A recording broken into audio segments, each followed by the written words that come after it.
This is Ag Matters PM from the Iowa Agribusiness Radio Network, brought to you by the Iowa Soybean Association, your daily recap of the information that affects Iowa's farmers, producers, and consumers, right here in the heart of the heartland. With reports from our award-winning broadcast team of Dustin Hoffman, Riley Smith, and Mark Magnuson. Now, from the IARN studios in Des Moines, here's Dustin Hoffman. Good day, everyone, and welcome to Ag Matters PM from the Iowa Agribusiness Radio Network. I'm Dustin Hoffman. Today is Thursday, September the 7th, 2023. We're so glad you could join us. Coming up a little later in the program, we start talking with some of the presidential candidates that have reached out with us. And I talked with Robert F. Kennedy Jr. during the Iowa State Fair about some of the concerns he has about the future of agriculture in the country. We also take a look at that ag weather outlook, but first, let's run down the markets. It's time now for the Ag Matters PM Closing Market Summary, your source for market analysis and settlement prices from the day's trade in Chicago, courtesy of the folks at agmarket.net. Well, we're at the end of another trading day, and it's time to talk with Robin Schmall of agmarket.net. And Robin, what are we seeing in those grains here as we get ready to end this Thursday? Well, corn is just struggling. It's just kind of moving back and forth. It's I think the trade is, in essence, just kind of waiting to see what we're going to have on the world supply and demand report next week, and waiting for harvest. I mean, we're getting some varying reports out of harvest, some good crops, good yields coming off of some of the corn, drying down. I was just drying down quicker than many had anticipated. Some of the farmers that are chopping for corn solids, now they can't get fast enough because it's drying down so much. So, but the corn's kind of in this limbo, I think. You look at the chart, you look at how it's been trading, even the decrease in corn crop conditions that we saw on Tuesday really didn't have much impact on corn, had more impact on soybeans. But then on the soybean side, we had a nice bump up there off the crop, or decreasing crop conditions, but that petered out too. So today, we basically took that all away and then some. And a lot of that had to do with some of the reports coming out from China as far as their economic reports, as far as their exports of goods, their just a number of different things, and also that they've been increasing their imports of soybeans from Brazil, soybeans and corn. So that weighs on the market. Now, that's also maybe a little too early for the world supply and demand report to be a real focus, but I think traders are starting to look that way because they have tomorrow, then they have the weekend, and then Monday prior to the report. Now, the estimates for the world supply and demand report were released, and Reuters is looking at corn at, and this is a survey of a number of different firms, corn at 173.5 bushels to the acre, and that's down from the 175.1 on the August report. So you're trimming some of that gains on a per acre basis, with production at 15.008 billion bushels. The last report was 15.111 billion bushels. Soybeans, they're looking at 50.2 bushels to the acre versus the 50.9 that took place back in August. And on production, 4.157 bushels, down slightly from the 4.205 billion bushels. So it seems like that's being factored into the market already. So that's really not going to be that much of an issue. But they are probably going to start focusing that way. The crop seems to be along far enough right now. So a lot of this crop conditioning, the anticipation and everything just is not providing a lot of sustained support under that market. Now, Brazil came out with their corn production. They revised it higher to 131.9 million tons. For the month, for this last revision they made, and Brazil's corn exports reached a record 9.3 million tons for the month of August in itself, and 2.3 million tons of that went to China alone. And that was an increase of 45% from a year ago. Now, The dollar index was higher too again today, made a new high for this movement that we've had, and it's the highest level since March. So that's, again, generally says some kind of an impact or a correlation that is being made to the grain markets, as far as exports are concerned. So I think we just kind of are seeing a lot of back and forth, a lot of struggling, and just seeing some pressure that came in on primarily the wheat and soybean market today.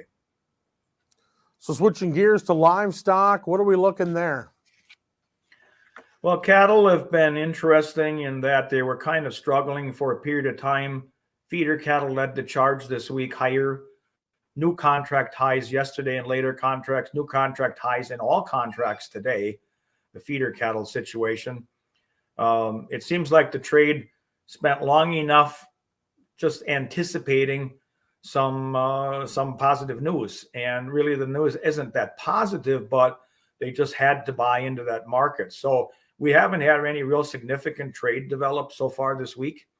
As far as cash is concerned in the live cattle market, there were a few traded in Iowa. I think yesterday was about $1 higher at 179 on the live side. But the asking prices in the South basically are at 180, and they're holding firm on that. They want to see a little bit higher cash than last week. Now we are pushing trade to Friday again, which that's been a pattern for the last number of weeks. And what we've seen is that once we've traded, when we pushed it to Friday, we were steady to a little bit lower. I don't know how much longer the feedlots are going to hold out, because they've been holding out the last number of weeks to the end and then carrying some cattle over, but it hasn't netted them any benefits. So I have a tendency to think we may see steady to lower trade once trade commences to a greater volume. Now, box beef prices were lower at midday today. Choice was down $2.65, select down $1.13. So I think on the live cattle side, it's biding its time. It's kind of moving. It's in a higher range or level, but it's moving sideways. It needs to see some further support from cash in order to push out and break out to the top side. Now cattle numbers are tight, and they're not going to get any less or any looser than that for quite some time. But it is up to that demand situation to see what's going to be, or how high we can really hold these markets. Now, on the hog side, today they were taking back quite a bit of yesterday's losses, at least in the nearby months, and that is keeping it into a sideways pattern.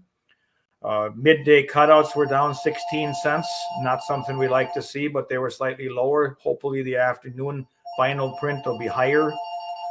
There was no midday cash reported today because of packer confidentiality issues. And so the traders kind of flying a little bit of blind that way. Saturday slaughter is the interesting one. They're looking at Saturday slaughter at 344,000 head. That's the highest I've ever seen that I can recall anyway for a Saturday slaughter. So they're trying to make up for what they lost on Monday, and they need to, because they need to fill that demand. That's good.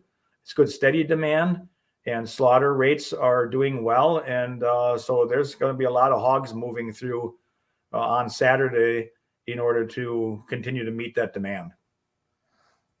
All right. Well, if folks want to pick the brains of everybody at agmarket.net, kind of get some ideas of what they're doing and maybe what they should be looking at for 2024's crop, what's the best way for them to get in touch, Robin? Well, they can call me directly at 877-256-3253, or call or go to our website, agmarket.net. There's a phone number there that they can call, and somebody will be glad to help them. All right, Robin. Well, we thank you so much for the insight, and we'll talk to you again real soon. All right. Thank you. It's always a pleasure. And that was Robin Schmall of agmarket.net. Let's go ahead and take a look at those closing numbers. That comes to us courtesy of the folks at Bar Chart. December corn was up a half at $4.86 1/4. March corn unchanged at $5 even. November new crop beans 16 3/4 cents lower at $13.59 1/2. January down 15 1/2 at $13.73 3/4. Soy meal $4.50 lower at $3.9640. Soy oil down $1.69 at $62.09. Chicago wheat down 9 1/4 at $5.99 3/4. Minneapolis down 7 3/4 at $7.74 3/4. Kansas wheat down 12 1/2 at $7.37. December oats down 2 1/4 at $4.96 1/2. October live cattle 95 cents higher at 183.65. September feeders 242 higher at 255.57. Lean hogs 95 cents higher at 82.82. Pork cutouts up 62 cents at 93.55. Class 3 milk is 11 cents higher at 18.62. And that's been our ag market recap. We're going to take a short break and come back after we hear from the Iowa Soybean Association and the Soy Checkoff. And I'll be talking with Robert F. Kennedy Jr. This is Ag Matters PM. Iowa Soybean Association is driven to deliver for Iowa's 40,000 soybean farmers. We're proud to provide objective agronomic research, a helping hand with soil and water stewardship, and timely industry news powered by the Soybean Checkoff. Learn more at iasoybeans.com. Welcome back to AM/PM from the Iowa Agribusiness Radio Network. I'm Dustin Huffman. Well, we obviously know that the presidential campaign is well underway as the field is full of Republicans and even a few Democrats that are challenging President Biden for his office. One of those challenging him from his own party is Robert F. Kennedy Jr. He stopped by and talked to us during the Iowa State Fair, and we talked about some of the concerns he has with agriculture going forward and what he would like to see changed if he's elected. Right here on the Iowa Agribusiness Radio Network, and pleased to be joined right now by Robert Kennedy Jr., and thank you so much for taking the time to visit with us today. Thank you, Dustin. I'm happy to be here. So you're getting around to tour Iowa State Fair. It's a big showcase for agriculture here in the state. I know you just met with the cattlemen.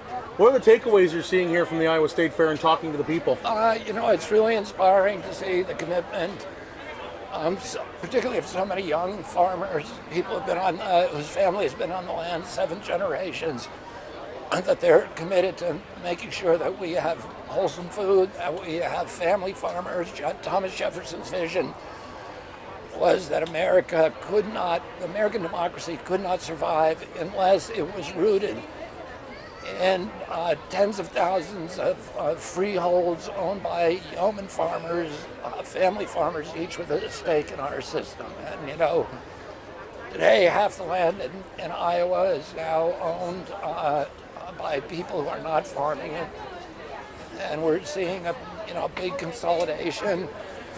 We're seeing Smithfield Food has come into the state and is a Chinese company and owns almost 100% of pork production in Iowa, and I don't think that's good for food security.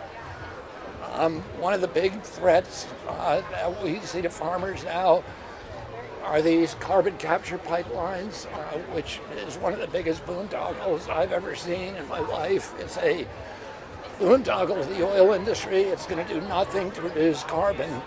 And it's 80% of the people in Iowa are against it. 45 counties have petitioned the Iowa Utility Board to stop this eminent domain process. We're destroying some of the best farmland in America. We're destroying people's property rights. And we're going to do no good, zero good for the climate with this. It's all a boondoggle for big oil.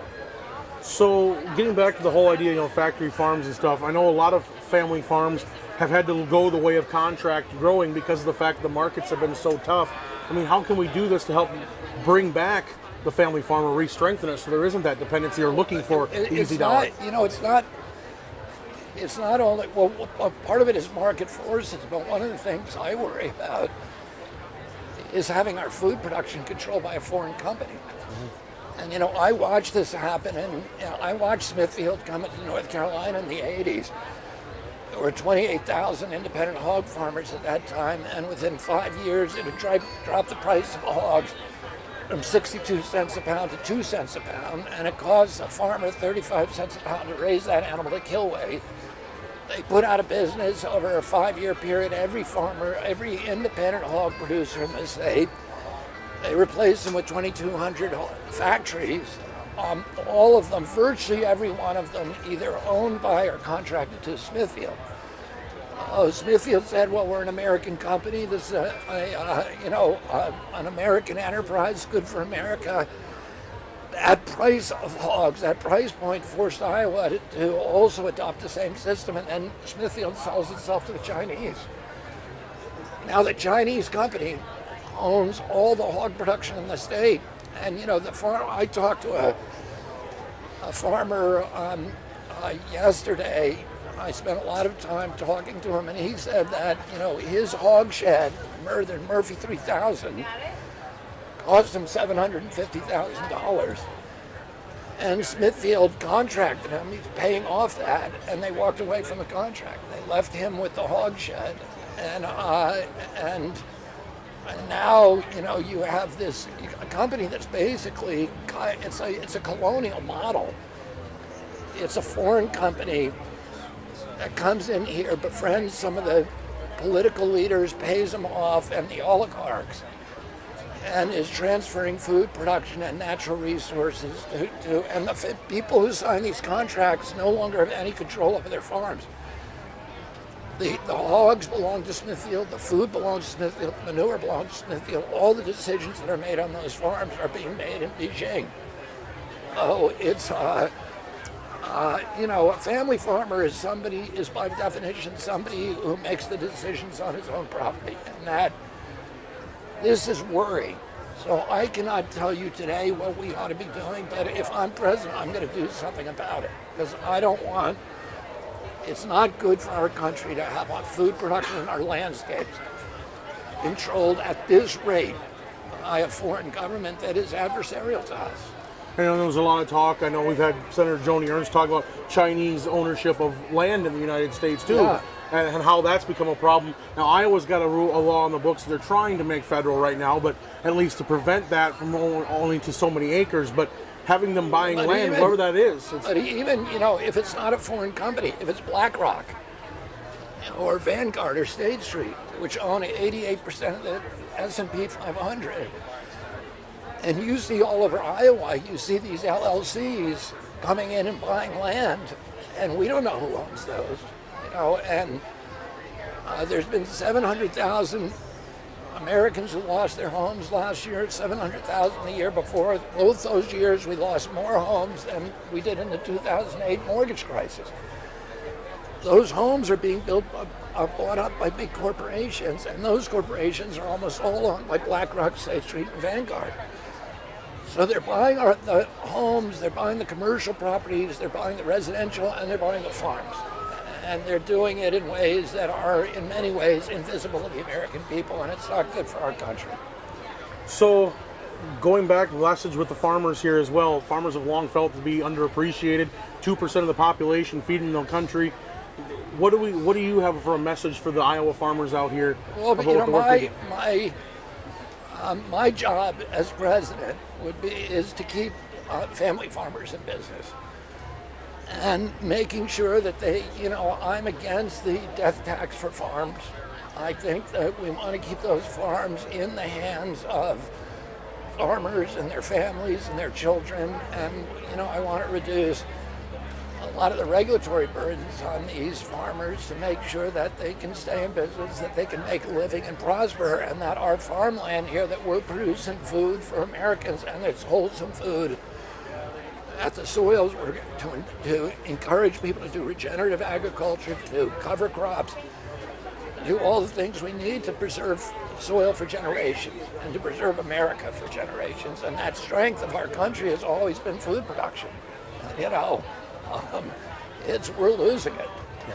And I know you've been big on environmental concerns, obviously, and talking about the regenerative agriculture. We're starting to see more and more people do it, but it's also had to become incentivized, because if you're changing the way production is, you got to change the way farmers need to make money on that land. Yeah, of course, and the government has to help them, because the government addicted to bad farming by making it impossible, making a living on a farm without these perverse incentives, encouraging, incentivizing, uses of the property and agricultural strategies that are not really benefiting the country or that individual farmer. Look, I've met so many farmers in this state who can't drink their own water from their own wells because it's poison. Mm-hmm. And no farmer wants to do that. Right. The only reason he's doing that is because of a perverse incentive system that forces him to overuse poisons on the farm in order to compete with his neighbors, because they're they're victims of the same perverse incentive system. So we need to change that, and we need to help farmers transition, and particularly, the smaller farms, 160 acres, half a section of land. We want to keep those people more than any on the land. Oh, Mr. Kennedy, I thank you so much for taking the time to visit with us, give us a lot to consider, and for the Iowa farmers to think about here as well. I appreciate you taking the time, sir. Thank you, Dustin. Well, that again was presidential candidate Robert F. Kennedy Jr. Now let's take a look at the ag weather outlook. Well, the sun is shining. There's a chance of some rain coming up a little later on tonight, and more rain expected this weekend. Now, obviously, we got a long ways to go to make up drought monitors and low Mississippi River levels, but start in the right direction. We'll take what we can get. Let's take a look at what the National Weather Service has in store for those next 24 hours. Well, those smoky skies are going to continue across most of the state, of course, prompting some air quality warnings as well. Variably smoky skies and haze across much of the state, but otherwise mostly sunny today. Highs were in the low 70s to around 80. Now, clouds are going to roll in briefly from the west tonight. Might be a few spotty chances of showers and storms, and those will increase but then rapidly decrease once again. Lows will be in the 50s, and then tomorrow, clouds will decrease quickly once again. Sunny skies, but just a little bit warmer, but not bad. 77 to about 84 degrees. Taking a look at the affiliate weather map, tomorrow it looks like Cherokee will be the hot spot, sunny and 84. Shenandoah, Des Moines, and Albia, all sunny and 82. Waterloo, sunny and 80. And Clinton, the cool spot, sunny and 77 degrees. For more detailed forecasts in your area, tune to your local Iowa Agribusiness Radio Network affiliate. And that's been the Ag Weather Outlook. And with that, we're at the end of today's show. You can find all our content online at iowaagnet.com. Don't forget to follow us on Facebook, Twitter, LinkedIn, and on our YouTube channel. And while you're there, subscribe and hit the bell icon so you're notified each time we put out a new video project. You can also find out more on our market podcasts. They come free to you on Amazon, Apple, Spotify, Google, and Podbean. From the iARN studios in Des Moines, I'm Dustin Huffman. For Riley Smith, Mark Magnuson, and Andy Peterson, we thank you for joining us. This has been Ag Matters PM.